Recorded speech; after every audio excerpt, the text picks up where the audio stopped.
Hello there. I was recently talking about how I've been a reader my whole life, which really means since I was 4 or 5. And it got me thinking about how I've always been able to choose the books I wanted to read. You know, I would go to the bookstore and talk to the employees there and get recommendations and have discussions, but I was always going through the shelves and picking my own books, and I felt very grateful for that. But it did get me thinking about how there are some books that I probably read way too early on. And in hindsight, I had no idea what was going on. And it's just kind of funny to think about, but also no one should be censored with what they're reading, but you'll see. So today I thought it'd be fun to talk about a few books that I read way too soon, in a fun, scarred for life kind of way. The first book that came to mind is Forever by Judy Blume. This book, I think I knew I shouldn't have been reading it. I was 9 years old. I specifically remember I had the book I would take to my 4th grade classroom, and then this book I read at home. And this book, it probably took me 2 weeks to read because I was not a fast reader, but it was the first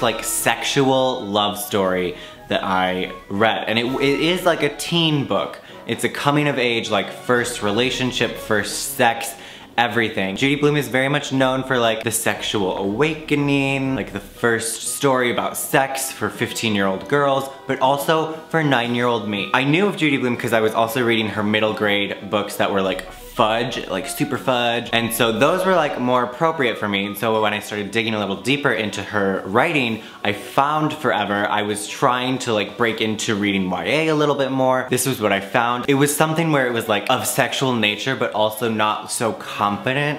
It wasn't adults, and it also wasn't people my age. But I was also, very quiet and to myself at that age. There's an SNL sketch called Wells for quiet boys who will later have creative jobs, and that sketch is me. But I definitely would not recommend any 9-year-old read that book. The next book is a few. I used to read lots of Nicholas Sparks books. This was the time when I was 10 or 11, and I read only a few, but I remember reading A Walk to Remember, The Last Song, because I was excited about the movie, and I also read Dear John. He's very problematic, and I don't ever read him now. They were probably the most adult books that I was reading at the time. I was way too young to be reading Nicholas Sparks. Scarred for life. But also I think those books at the time were a nice break from whatever vampire novels I was reading. I don't think I tried to become an adult by reading those books, but it was just fascinating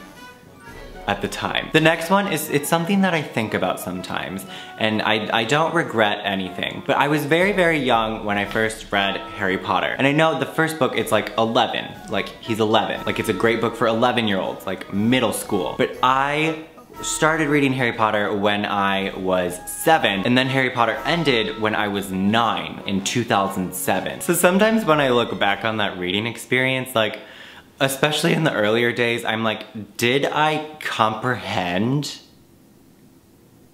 those books? I think so. But also just the way I pictured things, I didn't understand what fantasy was, probably. Honestly, it's fine to read Harry Potter when you're that young. But I remember watching the first movie after finishing the book, and everything I pictured was so off. And I know it doesn't have to be exactly that, and we sort of associate the way we read the books with the movies now because, they're both there, they're both set. But I just remember being oh, okay, so I'm not crazy. I did read that, that was some shit. That's why going back to read them is such a magical experience, because it's the first time I read those words, they meant something completely different. So that's really exciting. I still need to reread all of them. I still need to do that. If there are any books you read as a child that you're wow, I was way too young, leave it in the comments below. It's so funny, you'd never want to hear that when you're at that age. I always used to have such a pride issue with my age, but these things exist for a reason. But again, I regret nothing. Thanks for watching. My name is Tiernan. You can find me online. I'll leave all the links below. Now that I know how to do the default description and I don't have to type out my links anymore. Thank you, Dylan the Reader and Miss Sassy Cassie. Have a good one. I'll see you guys next time. Goodbye.